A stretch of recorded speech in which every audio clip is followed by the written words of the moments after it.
Tata company के size और उनकी कुल संपत्ति के बारे में जानकर होश उड़ जाएंगे आपके। जी हाँ, टाटा कंपनी आज 30 कंपनियों का एक ग्रुप है जिसकी मार्केट वैल्यू सुनकर आप हैरान रह जाएंगे। आज की वीडियो में हम बात करेंगे देश की आन बान शान टाटा कंपनी की, जिनका नाम आज दुनिया के हर कोने पर छाया हुआ है। तो चलिए वीडियो की शुरुआत करते हैं। टाटा हमारे देश की एक बहुत ही बड़ी और फेमस मल्टीनेशनल कंपनी है जो कि आज दुनिया के 100 से अधिक देशों में फैली हुई है। आज भारत की जीडीपी में एक बहुत बड़ा हिस्सा टाटा कंपनी से आता है। इस कंपनी की शुरुआत सन 1868 में जमशेद जी टाटा ने केवल 21,000 रुपयों के साथ की थी।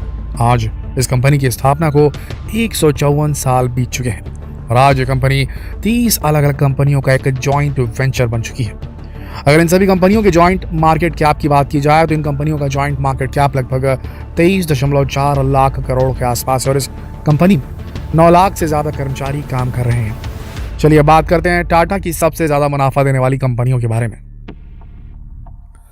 अगर बात मार्केट कैपिटलाइजेशन की हो तो टाटा की सबसे बड़ी कंपनी TCS यानी कि टाटा कंसल्टेंसी सर्विसेज है और आज के समय में इसका मार्केट कैप 12 लाख करोड़ के आसपास का है। बड़ी रकम है ये कंपनी आईटी सेक्टर की जानी मानी कंपनी है। दुनिया भर में एक्सेंचर के बाद ये दूसरे नंबर की सबसे बड़ी टेक कंपनी है। इसका कारोबार 46 देशों में फैला हुआ है और इस अकेली कंपनी में 6 लाख से अधिक लोग काम करते हैं। पिछले साल TCS की कुल कमाई $5 बिलियन के आसपास थी।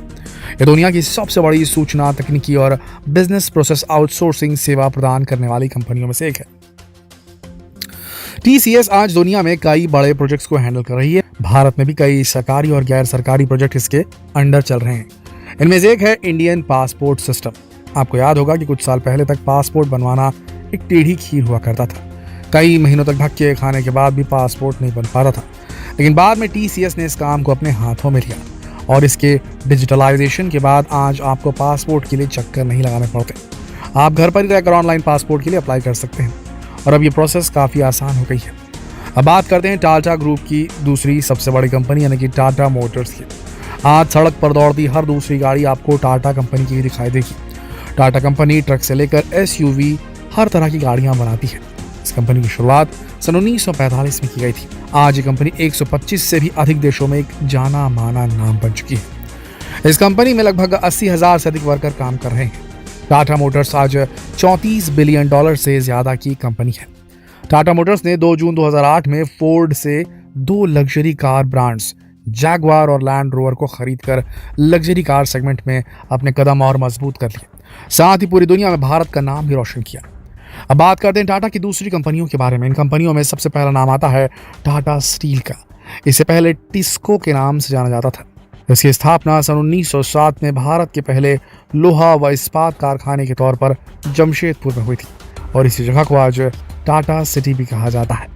ये कंपनी काफ़ी किफ़ायती दामों पर स्टील का निर्माण करती है और उसे कई देशों में सप्लाई भी किया जाता है। जनवरी 2007 का महीना टाटा ग्रुप के लिए काफ़ी खास था क्योंकि इस साल टाटा स्टील ने यूनाइटेड किंगडम में स्थित कोरस ग्रुप की सफल बोली लगाकर उसे हासिल किया। कोरस ग्रुप दुनिया की सबसे बड़ी लोहा व इस्पात निर्माण कंपनी है। टाटा की एक और बड़ी कंपनी है टाइटन। जी हाँ, वही कंपनी जिसकी घड़ियां आज भी शादी में दूल्हा दुल्हन को दिया जाने वाला पहला गिफ्ट होती है।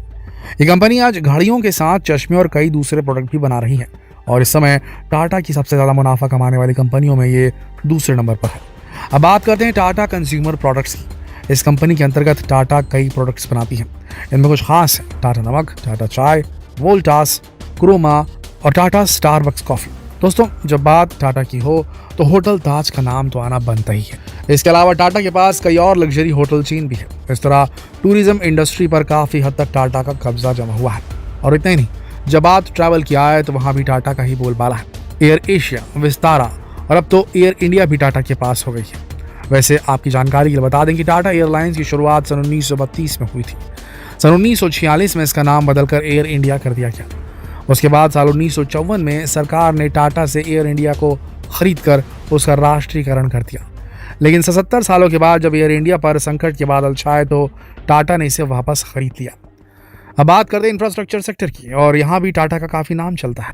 टाटा ने इंफ्रास्ट्रक्चर सेक्टर में काफ़ी इन्वेस्टमेंट किया हुआ है। Tata projects, Tata housing, Tata realty जैसी कई बड़ी कंपनियां आज इंफ्रास्ट्रक्चर के फील्ड में काफ़ी अच्छा काम कर रही हैं। टाटा पावर ने आज दुनिया के कई देशों में अपने पावर प्लांट बनाए हुए हैं, जिसमें दक्षिण अफ्रीका के जाम्बिया में बना 120 मेगावाट का हाइड्रो पावर प्लांट सबसे इंपॉर्टेंट है। यहाँ टाटा ने केवल पावर प्लांट ही नहीं बनाया बल्कि 237 किलोमीटर लंबी ट्रांजिशन लाइन भी बिछाई है, जिससे इस देश के 10 लाख से भी अधिक लोगों को बिजली मिल पाती है। इसके साथ ही जब टाटा को ये लगा कि आने वाला वक्त ऑनलाइन मार्केट का होगा, तो उन्होंने बिग बास्केट और 1mg को एक्वायर कर लिया ताकि वो कहीं इस सेक्टर में पीछे न रह जाए। इसके साथ ही टाटा ने अपनी नई ऐप टाटा न्यू भी लॉन्च कर दी है, जिससे टाटा की सभी सर्विसेज आपको एक ही प्लेटफॉर्म पर मिल सकती है। दोस्तों, टाटा की बात टाटा के इलेक्ट्रिक व्हीकल्स के बारे में बात किए बिना पूरी नहीं हो सकती। ये एक ऐसा फील्ड है जहां टाटा ने पूरी तरह कब्जा किया हुआ है। इलेक्ट्रिक व्हीकल मार्केट का 80% से ज्यादा मार्केट टाटा के पास अभी हाल में भारत में। पिछले साल बेची गई 1,37,000 इलेक्ट्रिक कार्स में से 1,16,000 कार्स केवल टाटा कंपनी की थी। बात अगर एजुकेशन सेक्टर की करें तो इसके लिए तो केवल टाटा मैग्रा का नाम ही काफ़ी है। इसके साथ ही अनेक सरकारी संस्थानों व कंपनियों की शुरुआत टाटा द्वारा ही की गई, जैसे Indian institute of sciences, Tata institute of fundamental research, Tata institute of social sciences और टाटा एनर्जी रिसर्च इंस्टीट्यूट। इन सभी के अलावा Tata finance, Tata aerospace, defence, telecom और ट्रेडिंग और इन्वेस्टमेंट जैसे सेक्टर में भी अपनी धाक जमाए हुए है टाटा। इन सभी कंपनियों से टाटा को साल 2021 में $128 बिलियन की कमाई हुई। दोस्तों, आपको जानकर हैरानी होगी कि देश की इतनी बड़ी कंपनी होने के बावजूद भी इसकी कमाई का 60% से ज़्यादा हिस्सा दूसरे देशों से आता है। और इसका सबसे बड़ा कारण यह है कि टाटा की सभी बड़ी कंपनियां अपना ज़्यादातर बिजनेस देश से बाहर करती है। जैसे कि TCS में जो जितनी भी कुल कमाई होती है TCS की, उसमें भी भारत से आने वाला जो फंड है, जो कमाई होती है भारत से मात्र 5% से 6% ही होती है। बाकी 95% जो मुनाफा TCS कमाती है वो दूसरे देशों से कमाती है। दोस्तों, टाटा आज पूरी दुनिया में अपनी धाक जमा चुकी है और इसका सबसे बड़ा क्रेडिट अगर किसी को जाता है तो वो है रतन टाटा को। रतन टाटा ने केवल 9 साल में दुनिया की 36 बड़ी बड़ी कंपनियों को एक्वायर कर लिया था और ऐसा करके उन्होंने पूरी दुनिया में ये साबित भी कर दिया कि भारत की कंपनियां किसी लिहाज से भी विदेशी कंपनियों से कम नहीं है। रतन टाटा पिछले 50 सालों से टाटा समूह से जुड़े हुए हैं। वे 21 सालों तक टाटा समूह के अध्यक्ष रहे, लेकिन 28 दिसंबर 2012 को उन्होंने ये जिम्मेदारी साइरस मिस्त्री को सौंप दी थी।